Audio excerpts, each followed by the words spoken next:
नमस्कार श्रोते हो, मैं डॉक्टर सपना आप सबके सामने कैवल्य दर्शनम इस बुक का रीडिंग कर रही हूँ। तो हमारा अध्याय दूसरा चल रहा है। सर्वप्रथम हम लोग इनके जो गुरु है महाअवतार बाबा जी के साथ लहड़ी महाशय, इनके एनर्जी से कनेक्ट होके आज का सेशन स्टार्ट करेंगे। सूत्र नंबर 22 यानी अध्याय दूसरा अभिष्टम ओके मोक्ष प्राप्ति, उसका लास्ट सूत्र है सूत्र नंबर 22। क्या है वो? तदा सर्व काम पूर्ण परमार्थ सिद्धि कात गुणा नाम अति प्रसव आत्मनः स्वरूप प्रतिष्ठा तदैव केवलम। कैवल्य मोक्ष प्राप्ति का पूरा सार इस सूत्र के अंदर है। मोक्ष प्राप्ति कैसे होती है, उसके लक्षण क्या है, यहाँ पे पता चलता है। तो जब तदा सर्व काम पूर्ति, जब हमारी सर्व कामना इच्छा आकांक्षा पूर्ति होती है, तब परमार्थ सिद्धि, तब हमको क्या मिलता है? परमार्थ की सिद्धि प्राप्त होती है।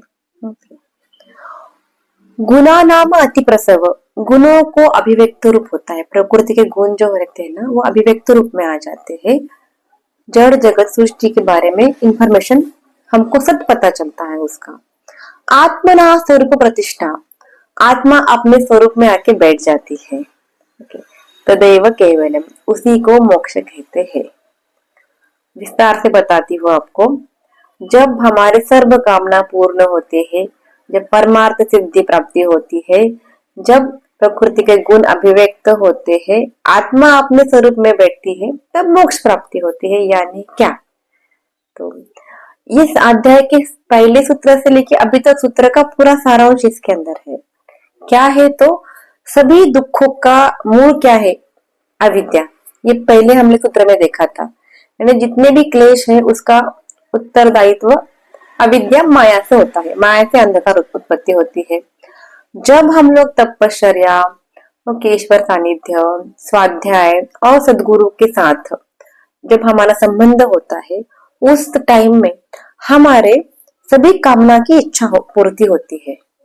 सभी हमारे जितने भी इच्छा आकांक्षा रहते हैं उसकी पूर्ति होती है और हमारे सभी दुखों से निवृत्ति होती है।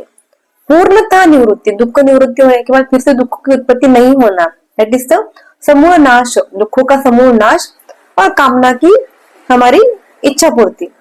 ये दोनों का जब कॉम्बिनेशन होता है तब हमारा चित्त शुद्ध हो जाता है। चित्त के ऊपर से माया का जो पर्दा है वो पूर्णतः हट जाता है। माया पूर्णतः वैनिश हो जाती है, इसलिए चित्त शुद्धिकरण हो जाता है और आध्यात्मिक प्रकाश प्रतिबिंबित होता है। आध्यात्मिक का जो प्रकाश रहता है, एक लाइट आ जाता है करके बोलते हैं। बहुत बार ध्यान अवस्था में देखे गए तो बहुत सारे प्रकाश सामने दिखते हैं हमारे, वही आध्यात्मिक प्रकाश है। वह केवल प्रतिबिंबित नहीं होता मगर अभिव्यक्त होता है। अभी ध्यान में जब बैठते हैं हम लोग तो क्या होता है, लाइट आता फिर चला जाता। बहुत लोगों को कॉमन दिखता है ये, एक तो नाद और ये लाइट, ये दो जो है चीज ना, वो ईश्वर का संदेश है आपको कि आप करेक्ट पाथ पे है करके। तो ओनली लाइट को प्रतिबिंबित नहीं करना मगर उसको हम लोग व्यक्त भी होता है, वो अभिव्यक्त होता है। इस अवस्था तक हम लोग पहुंच जाते हैं, उसके बाद हम नाद ब्रह्म से शुद्ध और अभिव्यक्त मनुष्य हो जाते हैं। यानी तब नाद ब्रह्म, ओमकार का नाद, ओके, फुल एकदम नॉर्मली एकदम क्लियर सुनाई देना, ओम ओम और प्रकाश, ये दोनों अंतर्मुखी होने के बाद जो स्पष्ट दिखते हैं, अभिव्यक्त रूप में होते हैं, तब मनुष्य को क्राइस्ट कहते हैं या तारनहार कहते हैं। उसी को बोलते हैं ईश्वर पुत्र। ईश्वर का पूरा ईश्वर पुत्र हो गया ना, क्योंकि ईश्वर का पूरा सब कुछ उसके पास मिल गया रहता है। उसकी प्रॉपर्टी, ईश्वर की प्रॉपर्टी क्या है कि नाद ब्रह्म और प्रकाश, वो फुल उसको मिल जाती है। बैठते उठते सब जगह, खुले आंखों से बंद आंखों से वो उसको प्राप्ति कर सकता है, उसको फील कर सकता है, उसको देख सकता है। तो उसी को बोलते हैं ईश्वर पुत्र।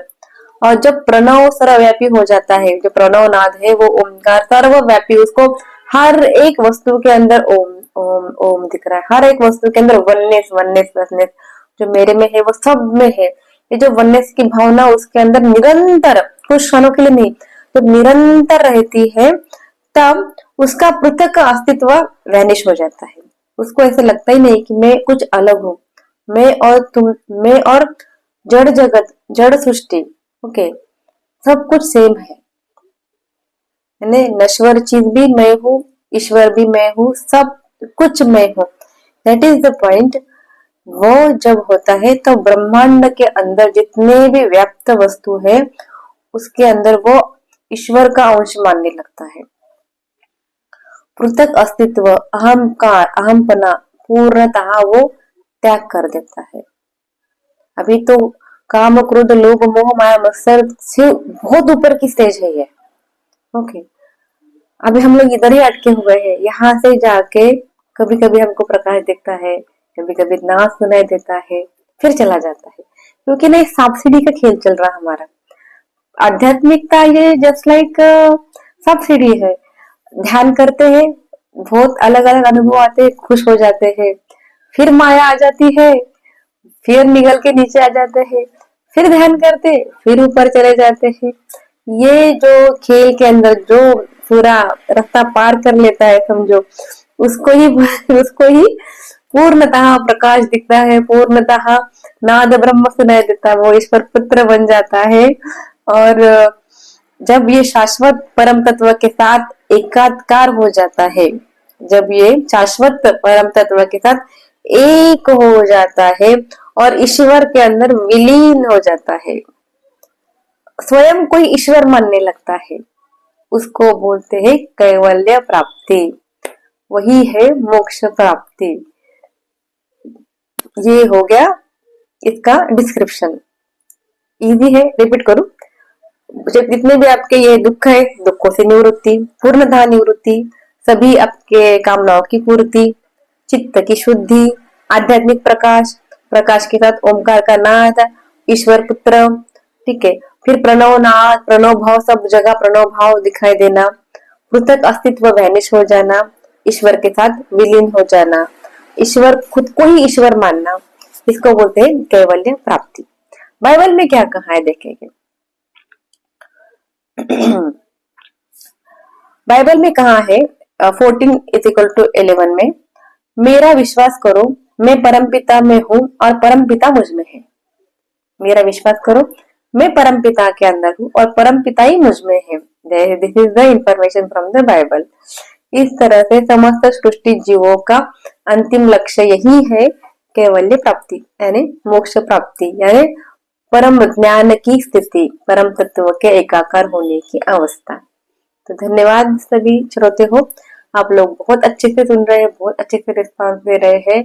इसी के साथ थोड़ा स्वाध्याय जितना हो रहा मेरे से उतना मैं कर रही हूँ, उसी के साथ आप लोग ध्यान में भी उतने ही रुचि दिखाइए, तपश्चर्या कीजिए, मंत्र जाप कीजिए। सब भी का इम्पोर्टेंस होता है हमारा आत्मा का उन्नति के लिए।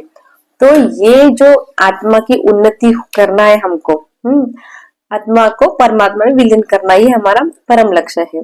तो हमको सभी को मोक्ष प्राप्ति करना है, तो अध्याय नंबर 3 जरूर सुनना है, क्योंकि साधन हमको क्या क्या करना है मोक्ष प्राप्ति के लिए। अभी तक ऐसे ऐसे होने के बाद ऐसा ऐसा होता है, दुखों से नष्ट, कामना पूर्ति होने के बाद हमको मोक्ष प्राप्ति होती है। मगर माया के अंधकार को कैसे भगाना है, जो माया है ना वो हर बार अटैक कर देती है, हर एक को अटैक करती है। तो उससे हमको कैसे निवृत्ति पाना है, कैसे ईश्वर के पास चले जाना है, उसका जो पद्धत है, उसके जो उपचार पद्धति है, वो साधन अध्याय के अंदर है, 3rd अध्याय है वो मैं आपको कल से बताऊंगी। धन्यवाद धन्यवाद धन्यवाद। आपका जीवन सुखीमय हो, आध्यात्मिक आपकी जागृति हो, आपका स्पिरिचुअली ग्रोथ बहुत अच्छे से रहे, आपका दिन शुभ और मंगलमय हो।